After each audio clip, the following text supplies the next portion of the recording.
Hello students, चलिए start करते हैं हम लोग अगला लेक्चर।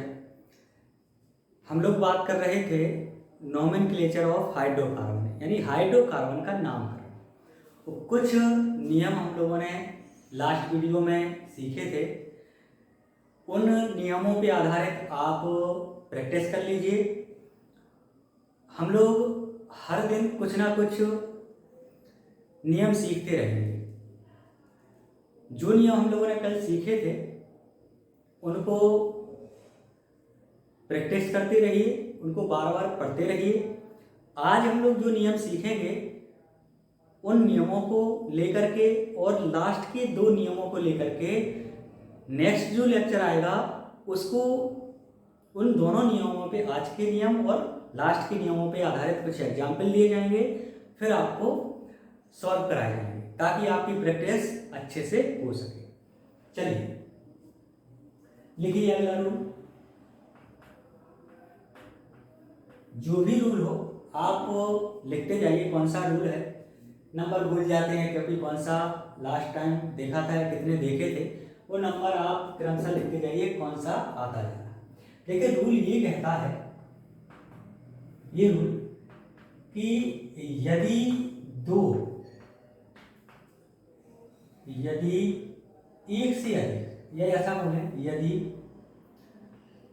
दो अलग अलग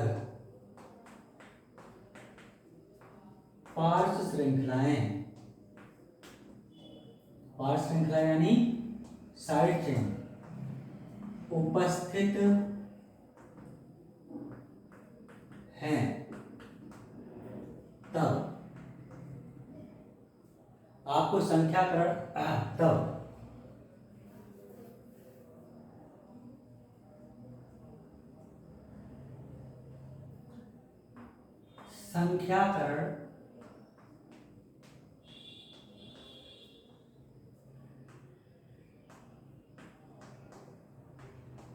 उस किनारे से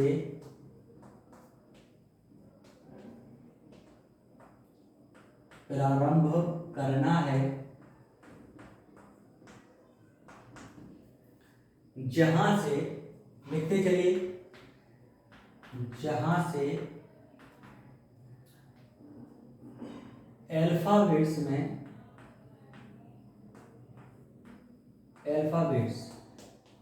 यानी ABCD में अल्फाबेट्स में जो पहले आता है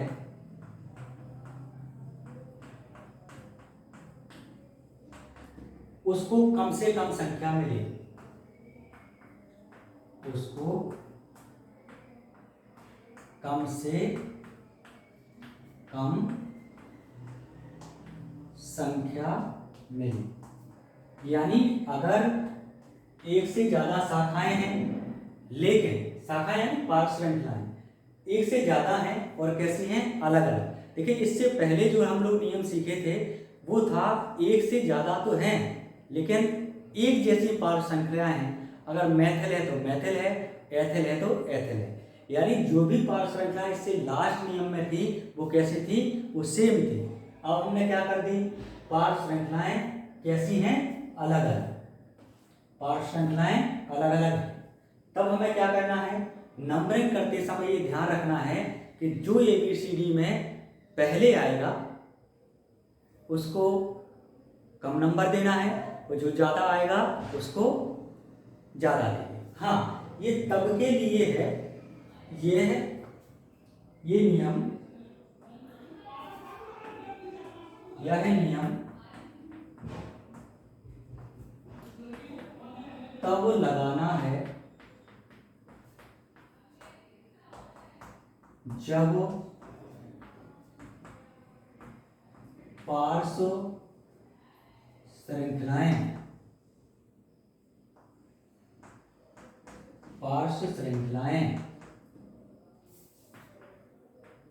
किनारे से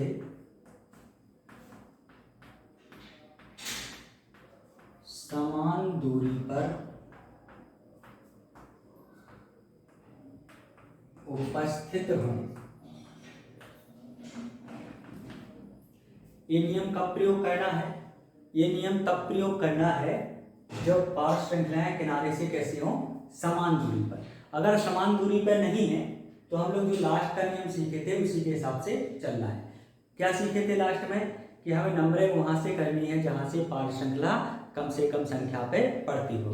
देखिए एग्जाम्पल लेंगे तो समझ जाओगे, अभी थोड़ा सा ये नियम इतने अच्छे से समझ नहीं पा रहे हो। चलिए देखते हैं, एक एग्जाम्पल आएगा तो समझ जाओगे। हमने लिखा CH3 CH2 CH3 और फिर लिखा हमने CH2, यहाँ लिखा CH2 CH3 तो ये CH2। सबसे पहला काम क्या करना होता है? सबसे पहला काम करना होता है चेन बनाना, और वो भी कौन सी चेन? सबसे लंबी कार्बन चेन।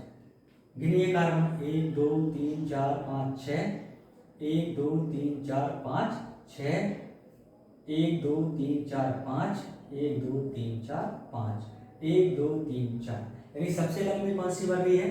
सबसे लंबी चेन बन रही है 6 कार्बन। तो हमने ये सबसे लंबी कार्बन श्रृंखला बना दी। क्यों? क्योंकि इसमें 6 कार्बन परमाणु हैं। हम देखो ऐसा भी बना सकते थे 1 2 3 4 5, यानी हम ऐसी चेन भी बना सकते थे क्योंकि इसमें भी कितने कार्बन हैं? 6 कार्बन। तो चाहे कोई ऐसी चेन बना दे और चाहे ए वाली चेन बना दे, दोनों चेन क्या होंगी? सही होंगी। अब काम क्या है? अब काम है संख्याकरण का या नंबरिंग का। तो देखिए हमने सबसे पहले किसको देखते हैं? हम लोग पार्श्व श्रृंखला को देखते हैं कि पार्श्व श्रृंखला किनारे से कम दूरी पे रहे। तो देखिए जरा, ये पार्श्व श्रृंखला है, ये भी साइड चेन है और ये भी साइड चेन, दोनों साइड चेन है। तो हमने यहां से देखा, यहां से नंबरिंग की 1 2 3 4 5 6, और जब हम इस तरफ से नंबरिंग करेंगे तो 1 2 3 4 5 6। अरे हमने इस तरफ से नंबरिंग की तब भी पार्श्व श्रृंखला कितने नंबर पे थी? 3 नंबर पे।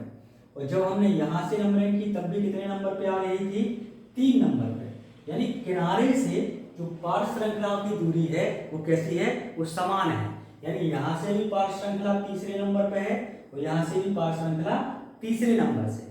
देखिए जब तक समान दूरी पे ना आए तब तक आपको ये नहीं देखना है कि पार्श्व श्रृंखलाएं सेम हैं कि अलग अलग। जब समान दूरी पे आ जाए तभी हमें देखना है कि पार्श्व श्रृंखलाएं समान हैं या फिर अलग अलग हैं। तो अब जब समान दूरी पे आ रही है, ये भी 3 नंबर पे आ रही है, ये भी 3 नंबर पे आ रही है, तब क्या करेंगे हम? तब ये देखेंगे कि कौन सी पार्श्व श्रृंखला ABCD में पहले आती है। देखिए अगर हम आपसे पूछे इसका नाम बताओ तो आप क्या कहोगे? 1 2 कार्बन को क्या बोलते हैं? एथ। और चूंकि पार्श्व श्रृंखला है तो उसमें एल और जोड़ते हैं तो क्या आ जाएगा? एथिल। हम पूछे इसका नाम बताओ तो ये 1 कार्बन है, एक को बोलते हैं मैथ, इसमें एल और जोड़ेंगे तो क्या आ जाएगा? मैथिल। अब एक पार्श्व श्रृंखला का नाम एथिल है और दूसरी पार्श्व श्रृंखला का नाम मैथिल है। तो आप बताइए, पहली क्लास देखी होगी जिसमें आपको सिखाया जा रहा होगा शब्दमूल, तो आपको उसमें सबसे पहले आया होगा शब्दमूल मैथ, फिर आया होगा एथ। मैथ एम से शुरू होता है और एथ ई से शुरू होता है। तो ABCD में अल्फाबेट्स में ई पहले आता है कि एम? तो हम सब जानते हैं कि ई पहले आता है, तो ई यानी एथिल वाला पहले आएगा। तो हम क्या करेंगे? हम नंबरिंग वहां से करेंगे जहां से इस एथिल समूह को या एथिल पार्श्व श्रृंखला को कम से कम संख्या मिलती हो। अब अगर हमने यहाँ से कर दी नंबरिंग तो यहाँ से देखिए 1 2 3 4 नंबर पे एथिल पड़ रहा है, और हम यहाँ से करेंगे तो 1 2 3 नंबर पे पड़ रहा है। कहाँ से कम पे पड़ रहा है? यहाँ से 4 पे यानी ज्यादा दूर है, यहाँ से 3 पे तो क्या है? कम दूरी पे है। तो हम क्या करेंगे? ए वाली जो नंबरिंग है वो सही है और ए वाली नंबरिंग जो है वो गलत है। फिर ध्यान रखना, क्या ध्यान रखना है कि अलग अलग पार्श्व श्रृंखलाएं हों, यानी एक मैथिल हो तो दूसरी एथिल, यानी दोनों अलग अलग हों, एक जैसी ना हो। अगर अलग अलग है तभी ABCD वाला क्रम हमें प्रयोग करना है, नहीं तो नहीं करना है। समझ गए? अब क्या करेंगे, इसका नाम। क्यों? क्योंकि सर ने बताया था कि जैसे ही संख्याकरण हो जाए, जैसे ही नंबरिंग हो जाए, वैसे ही आपको नाम लिख देना है। नाम में सबसे पहले क्या लिखा जाता है, तो आप सभी जानते हैं, सबसे पहले लिखा जाता है पूर्व लग्न। फिर क्या लिखा जाता है, फिर लिखा जाता है शब्द मूल, और फिर क्या लिखा जाता है, प्राथमिक अनुलग्न। इसके बाद लिखा जाता है द्वितीयक अनुलग्न। ये लास्ट क्लास में भी लिखा था। ये क्रम तो आपको याद ही होना चाहिए कि किस क्रम में हम IUPAC नाम लिखते हैं। ठीक, एक और नियम, छोटा सा नियम है, ध्यान रखना। नियम ये कहता है कि अलग अलग अगर पाठ श्रृंखलाएं हैं या पूर्व लग्न अलग अलग हैं, तो आपको क्या करना है, इन पूर्व लग्नों का नाम ABCD के क्रम में लिखना है, यानी अल्फाबेट्स में आप लिखेंगे। ठीक, क्या जो पूर्व लग्न है यानी प्रीफिक्स जो है, प्रीफिक्स, इसका नाम आप कैसे लिखेंगे, आप ABCD के क्रम में लिखेंगे। ABCD के क्रम में लिखना है। एक से ज्यादा हैं तब, जैसे ऐसा मैथिल भी है और एथिल भी है, तो हम पहले किसको लिखेंगे, मैथिल को लिखेंगे कि एथिल को। तो ये नियम क्या कह रहा है कि पूर्व लग्न में आपको ABCD का क्रम प्रयोग करना है। जो ABCD में पहले आएगा उसको पहले लिखना है, और जो बाद में आएगा उसको बाद में लिख देना है। समझ गए? चलिए इस नियम को मिटाते हैं और इसका नाम हम ऊपर लिखते हैं।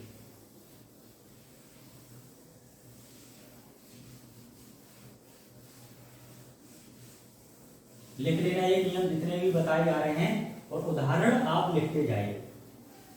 तो आपके पास जो भी किताब हो उस किताब से आपको प्रैक्टिस करना है। हाँ, उसमें कुछ उल्टे सीधे उदाहरण दिए जा सकते हैं। उल्टे सीधे का मतलब ये है, ऐसे भी उदाहरण जो हम लोग अभी नहीं सीखे हैं उनके नियम फिर भी आपको मिल सकते हैं, तो उनको थोड़ा छोड़ देना। जैसे पूरे नियम कवर हो जाएंगे तो हम सारे IUPAC लिखना सीख जाएंगे। चलिए लिखें इसका नाम। सबसे पहले पूर्व लग्न। पूर्व लग्न में आती है दो चीजें, कौन कौन सी, एक तो पाठ श्रृंखला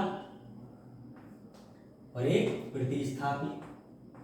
दो चीजें आती हैं, हम बार बार बता चुके हैं, अब आपको याद रखना, अब हम नहीं बताएंगे। तो भाई प्रतिस्थापी तो है नहीं है, अभी हम ऐसे उदाहरण आपको दे रहे हैं जिसमें प्रतिस्थापी नहीं है। दूसरी चीज, आपको अभी वो नियम बताए गए हैं जिनमें प्रतिस्थापी नहीं है। आगे जो नेक्स्ट क्लास आएगी उसमें आपको प्रतिस्थापी से संबंधित नियम बताए जाएंगे, फिर जाकर के उदाहरणों में प्रतिस्थापी जोड़ दिया जाएगा। तो देखिए ये है पूर्व लग्न, यानी पाठ श्रृंखलाएं ही पूर्व लग्न है। तो पहले किसको लिखेंगे, हम लिखेंगे एथिल को। क्यों ऐसा कर रहे हैं, क्योंकि ई पहले आता है, और ई कितने नंबर पे है, 3 नंबर पे, सो हमने 3 लिखा। फिर किसको लिखेंगे हम, दूसरी पाठ श्रृंखला को। दूसरी पाठ श्रृंखला कितने नंबर पे है, 4 नंबर पे। तो इस पाठ श्रृंखला का नाम क्या है, ये मैथिल है, सो हमने इसका नाम मैथिल लिख दिया। देखिए दोनों पाठ श्रृंखलाएं थी, दोनों के नाम लिख दिए। जब पाठ श्रृंखला निपट गई तो कहाँ पहुंचेंगे हम, शब्दमूल। शब्दमूल ये संख्या बताता है कार्बन की। तो कितने कार्बन आए हैं हमारी मेन चेन में, 1 2 3 4 5 6। 6 कार्बन को बोलते हैं हेक्स, 6 कार्बन को हेक्स। और देख लीजिए, फिर अब इसको लिख दिया। अब क्या लिखना है, प्राथमिक अनुलग्न, जो हमें बंध बताएगा कि कौन सा प्रकार का बंध इसमें लगा है। तो इसमें सिंगल बॉन्ड लगा है, तो सिंगल के लिए क्या जोड़ते हैं, एन। तो हमने क्या लिख दिया, हेक्स में एन जोड़ करके तो हेक्स। समझिए कैसे हम कर रहे हैं। ठीक, आप इसको इंग्लिश में भी लिख सकते हैं, कोई दिक्कत नहीं है, या इसको कोई इथाइल भी पढ़ेगा तो कोई दिक्कत नहीं है। ये मिथाइल भी पढ़ते हैं कई लोग, सो कोई दिक्कत नहीं है। आपको क्या करना है, आपको तो ध्यान रखना है, मैथिल पढ़ो चाहे एथिल, एक ही बात है। समझ के ये रूल क्या कहा था हमने, हाँ, अगर समान दूरी पे नहीं है, अगला लिखना, अगला रूल हम लोग करने जा रहे हैं और उसका उदाहरण भी हम लोग समझेंगे। देखिए, अगर यही उदाहरण हम लिखते लेकिन दूसरे तरीके से लिखते, जैसे हम लिखा CH3 CH, यहाँ CH3 लिखा, यहाँ लिखा हमने CH2 CH2 CH3 CH2 CH2 CH। सबसे पहला काम क्या करना है, सबसे लंबी कार्बन चेन, सबसे पहला काम सबसे लंबी कार्बन चेन। दूसरा काम नंबरिंग का, यानी संख्याकरण करना है, ठीक है ना। चलिए, ये दो काम कर लो, IUPAC हो गया। कोई बड़ी बात नहीं है, IUPAC को ऐसे चुटकियों में करेंगे हम लोग। केवल आपको जो चीज, जो नियम बताए जा रहे हैं उनको थोड़ा सा याद रखना है, बस चुटकियों में हम लोग नाम करना सीख जाएंगे। बनाइए, 1 2 3 4 5 6 कार्बन, 1 2 3 4 5 6 कार्बन, 1 2 3 4 5 कार्बन, 1 2 3 4 5 6 कार्बन। देखिए, 6 कार्बन की दो चेन बन रही है। एक तो ये चेन बन रही है 6 कार्बन की, और एक ऐसे जाओ ये वाली बन रही है। तो कोई ये भी चुन लेगा तब भी दिक्कत नहीं है, और हमने ये चुनी है तब भी कोई दिक्कत नहीं। दूसरा काम, सबसे लंबी चेन हो गई। दूसरा काम नंबरिंग करना, करिए नंबरिंग। अब हमें क्या देखना है, या तो यहां से होगा नंबरिंग या यहां से। तो हमने देखा पार्श्व श्रृंखला। पार्श्व श्रृंखला कौन सी है, ये है एक पार्श्व श्रृंखला, और एक ये है पार्श्व श्रृंखला। ये कौन सी है या इसका नाम क्या है, हमें उससे कोई लेना देना नहीं है। पहले हम क्या देखेंगे, पार्श्व श्रृंखला कौन सी सबसे करीब पड़ती है। हमने देखा ये यहां से 1 2 3 4 5 6, यानी अगर हमने यहां से नंबरिंग की तो यहां से नंबरिंग करने पर पार्श्व श्रृंखला कितने नंबर पे आ रही है, 2 नंबर पर। और अगर हमने यहां से की नंबरिंग 1 2 3, तो पार्श्व श्रृंखला कितने नंबर पे आएगी, 3 नंबर पे। तो कम कौन सी आ रही है, कम इस तरफ से आ रही है। इससे पहले वाला जो नियम हमने पढ़ा है वो केवल तभी आपको लगाना है जब ये पार्श्व श्रृंखलाएं किनारे से समान दूरी पे आ रही हो, यानी यहां से गिरेंगे तब भी उतने नंबर पे आए और यहां से गिरेंगे तब भी उसी नंबर पे आए, तब हमें इससे पहले वाला नियम लगाना है। नहीं तो हमें क्या देखना है कि पार्श्व श्रृंखला सबसे करीब कौन आ रही है, वो पार्श्व श्रृंखला क्या है, हमें इससे कोई लेना देना नहीं है, ध्यान रखिएगा। आ जाइए, नंबरिंग हो जाता है तो तुरंत नाम लिखना स्टार्ट कर देते हैं। पूर्व लग्न, भाई पहले कौन आएगा, एथिल। कितने नंबर पे एथिल है, अब ये वाली नंबरिंग तो है गलत, ये नंबरिंग कौन सी है, ये गलत हो चुकी है। सही कौन सी है, ये वाली, ये नंबरिंग सही है। तो हम इसी के हिसाब से देखेंगे, इसको चाहो तो मिटा देना या काट दो ताकि कंफ्यूजन ना रहे।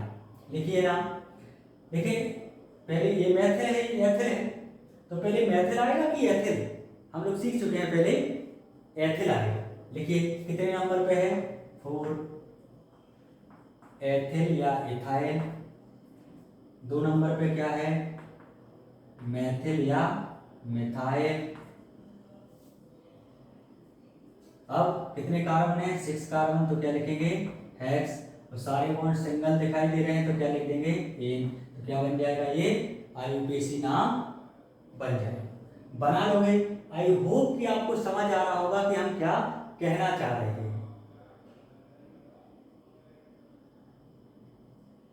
समझ रहे हो क्या कहना चाह रहे हैं। देखिए इसमें 3 पे एथाइल है, उसमें 4 पे एथाइल है। ये प्रयोग हमें नियम कब करना है, जब दोनों किनारे से समान दूरी पे आती है। और ये तो नॉर्मल सा नियम है, जहां से पहला नियम जो बताया था कि पहले ही हमें नंबरिंग वहां से स्टार्ट करनी है जहां से पहला नियम बताया था, जहां से पार्श्व श्रृंखला को कम से कम संख्या मिले।